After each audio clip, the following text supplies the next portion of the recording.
Pozdrav. Pozdrav. Áno. Tak je dobrá. Ideme.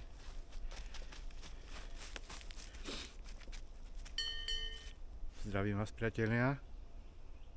Chcem vás privítať pri sledovaní prvého videovlogu, v ktorom chcem niečo pohovoriť o sebe a o kinológii a aj nejaké veci ohľadom elektronických výcvikových obojkov. Tak poďme na to. Kinológii sa venujem už asi 30 rokov. Začínal som s poľovnými psami. Prvého psa poľovného, keď som si urobil skúšky z poľovníctva, bol český fúzač. Cvičil som si ho sám, urobil som s ním jesenné skúšky a potom to už išlo. Mal som aj nemeckých krátkosrcích stavačov a teraz cvičím aj služobné psy. Momentálne cvičím jednému pánovi Rottweilera na základy poslušnosti. Nepoľujem nikde, ale psa mám. Suku nemeckého krotosrdcého stavača. Má 3,5 roka a už je aj uchovnená.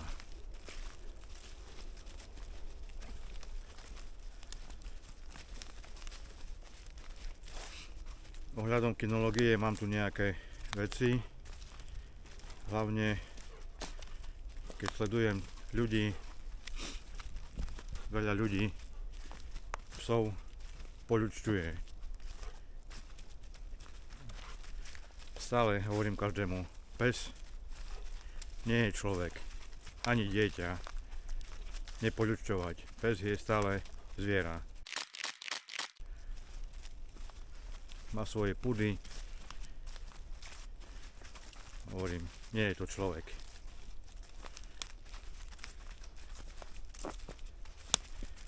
Takže ľudia, nezabúdajte na to.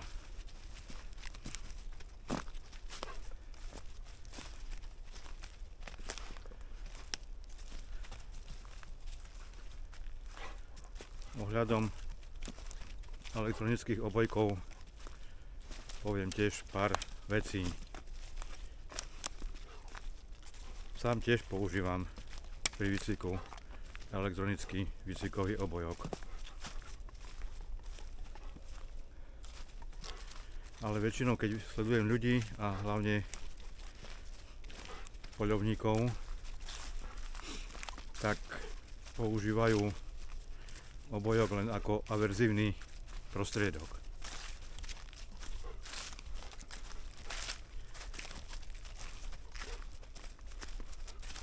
Pes nemá ešte ani žiadnu poslušnosť a dajú psovi obojok na krk, nevie čo to znamená, vybehne pred ním zajac alebo nejaká zver,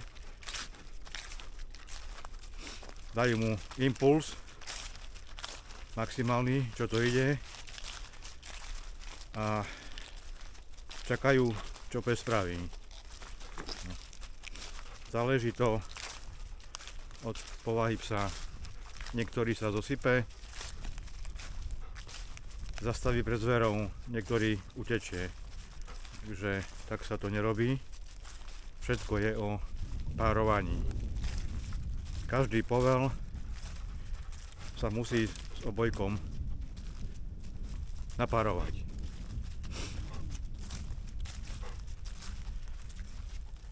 Ale tieto obojky,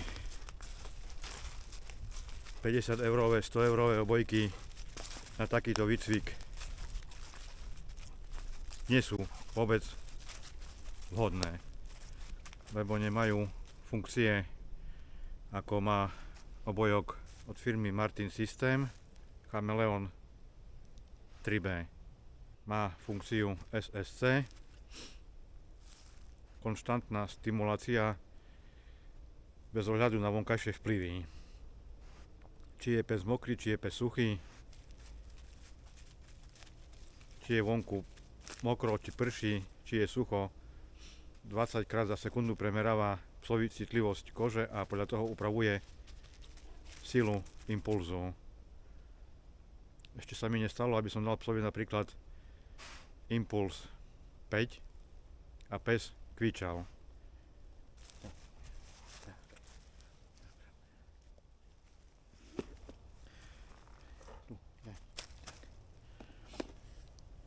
Tuto je obojok Chameleon 3B.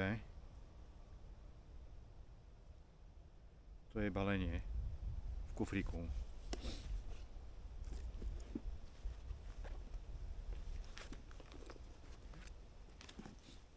Samotný obojok mám tuto.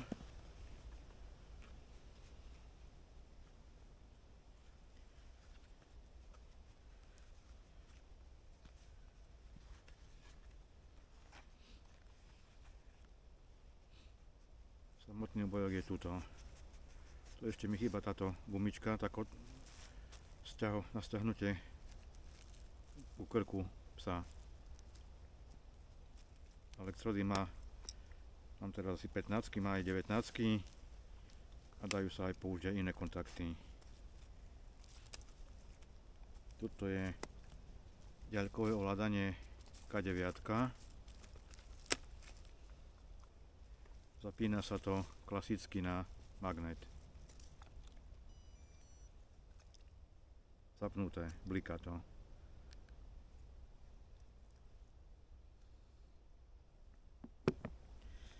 A tuto je finger kick.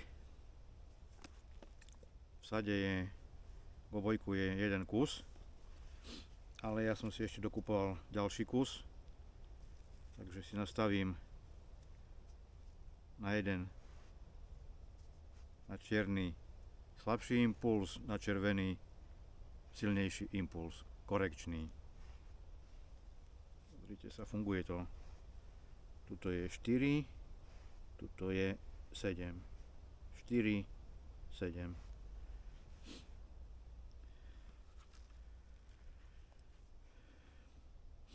Tento obojok má 18 stupňov intenzity nastavovania.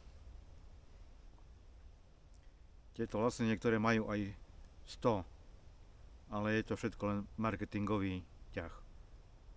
Nemá to žiadny vplyv, či má 100 alebo 50, hovorím. Tento má 18, ale dá sa nastaviť ešte každý impuls sa dá nastaviť ešte samostatne, ako potrebujem. Je k tomu aj mobilná aplikácia.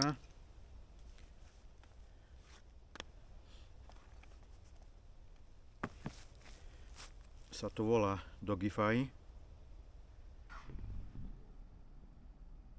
A v tejto aplikácii sa dá nastaviť sila jednotlivých impulzov, kontinuálny signál, pulzujúci signál, vypnutá vibrácia, zapnutá vibrácia, zvukové upozornenie, vibračné upozornenie, dá sa úplne vypnúť elektronická stimulácia. Vidíme tam kontakt s kožou psa, teplotu obojku vidíme a tento obojok má dosah 1000 metrov. Batéria vydrží neskutočne dlho a hoci by mala batéria 1%, obojok furt bude dávať impuls rovnaký, lebo je tam NHT transformátor. Takže hovorím, ja používam tento obojok na prácu s nízkymi impulzami a na takúto prácu nie je žiadny iný obojok vhodný. Takže k tomu asi dnes len toľko a vidíme sa na budúce. Čaute.